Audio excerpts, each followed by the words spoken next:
Hi everyone, this is Sharon with Crafty Acres, and today I've got something exciting to work with you on or show you.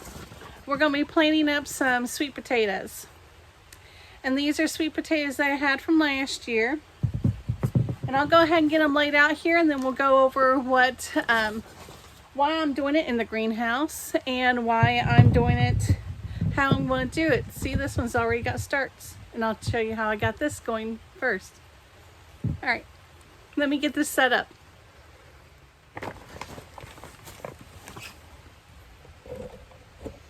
So here we are. I had them in a paper sack. And actually I only had a few of them in the paper sack. I had these. A few of them in the paper sack. And they've already got sprigs starting on them. And that's a good thing. And what you want to do is, if you have some, see they've got the starts already on them, the little buds and things. So what you want to do is, you can put them in a paper sack, and that'll get them started. And then some of these, even this big one has starts all over it. And then these are the other ones that I didn't have. Well, let me get them sorted out here. Here's some more starts.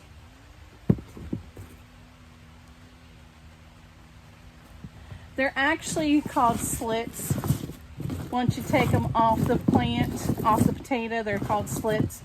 All of these have to have their slits started. And what you want to do is pick out the potatoes that are longer and slenderer, like that. These will produce more sweet potato starts or slits than something like this will. You would think the bigger potato would start slits more, and this one actually has quite a few on it. But it's going to take up a lot of space in your bed. And this one is itty bitty, and he's got just as many on it as this one does. So I mainly have small ones. I've got a shriveled one here. You really don't want the shriveled ones. That one was a mistake. You really want nice ones that, here's a start. So you really want the longer, thinner ones. They'll per pound give you more sweet potato starts than slits than any of them. And it's a real simple process. Now you can start them in the water like a lot of people do if you only want a few.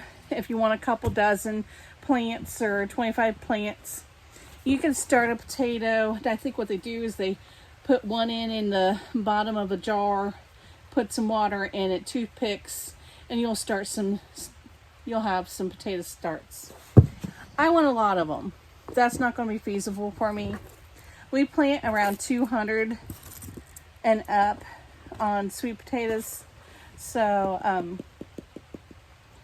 we plant around 200, possibly 300 sweet potato sprigs. So we certainly want to make sure that we have plenty, and I think this is going to be a good start anyway. And if you want volume of them, this is the way to go. This is one of the ways to go. I'm in my greenhouse, and what I'm going to be doing is planting them in one of my raised beds in here. Let me take you over to it. And what I did, if you can see it, I just dug a trench right here. I just moved the soil aside. You could do this outside in a cold frame. A lot of times they'll have a slant to them. It'll be higher in the back and slanted to the front, and so that it captures the heat from the sun. And it's called a cold frame, and you can do the same method that I'm going to do here. I just don't have the cold frame set up right now, so I'm going to just do it right here. I have the soil and everything's ready to rock and roll with it. And what you're trying to do is just create something that's a little bit warmer than the outside temperature, hence the cold frame. And so I'm just doing this in my greenhouse, and this will end up being a nice place for us to have our sweet potato sprigs or starts here. I'm going to set this down and show you how I'm going to place them in. And it's real simple. I'm just going to kind of level this out here. You only need it about 5-6 inches deep.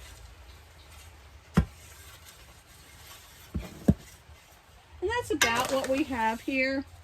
I'm in close quarters here, so. And then what I'm going to do is I'm going to put these guys right down into the soil. Maybe I'll move you a little closer so you can see a little better. Let's get you up in here. Sorry about that. There we go. Now you're a little closer and you can see a little better. So we've got the beds prepared. This is just a compost and manure and all kinds of good stuff in here, and you don't have to do anything fancy. Just line them up in here. And you want to make sure you have good potatoes. This one was either ate on or it had a scarring of some kind. Maybe when I dug it last year, it took a chunk out, but it was able to heal and it didn't rot. So, and it's growing good starts on it, so I'm just going to put him right in here. You don't have to do anything fancy, just kind of lay them next to each other. And the ones that are starting on the bottom, they'll find their way around. They'll find their way around. And you just kind of get them down in here. I guess right now what I could do is do a time lapse so that you can kind of see what I'm doing, and then I'll come back and tell you the rest.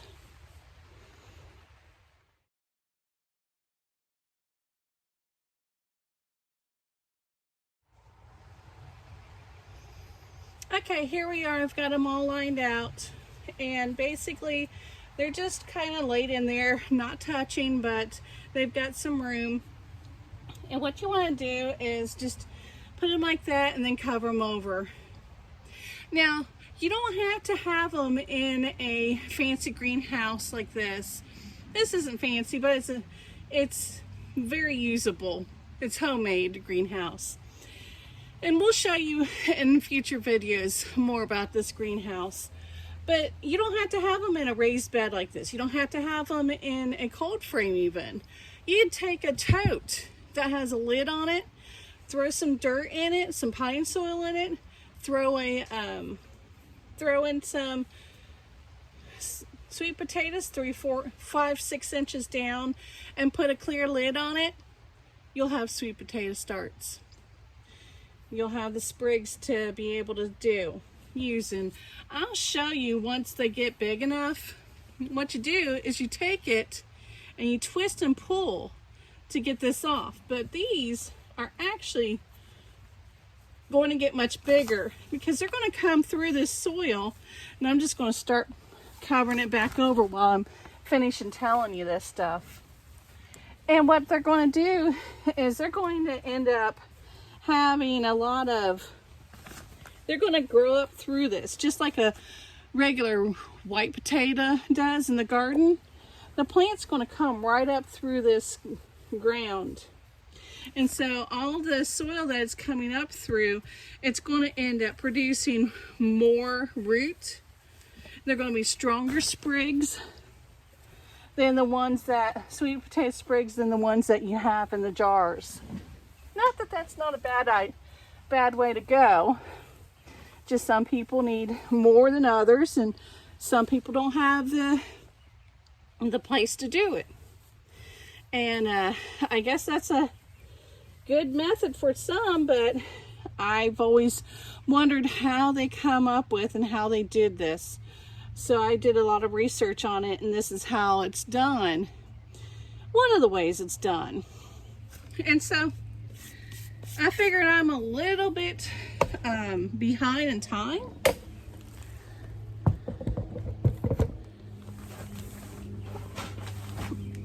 figure I'm a little bit behind in time. It's mid-March, and so this is going to be where I start my sweet potatoes. And once they get, and I'll show you the progress of them as they're coming up. And I figure since they're in the greenhouse, it'll be a little bit warmer than even if it was in a cold frame outside. So maybe I'll have starts a little bit faster.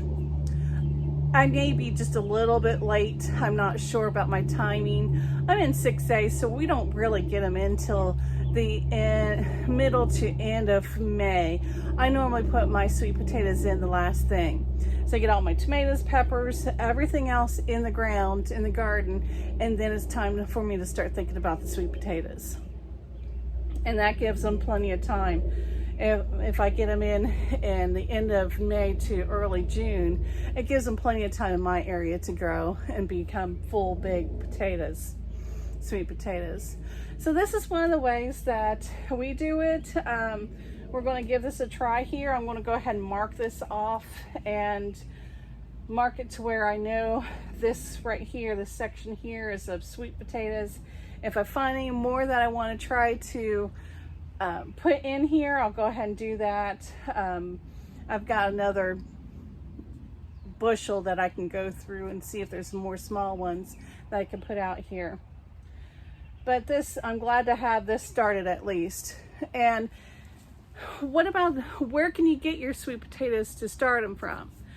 I would suggest not going to the grocery store, because the grocery store, a lot of times, unless they're organic, the grocery store will spray the sweet potato with a hormone that prevents them from growing sprouts.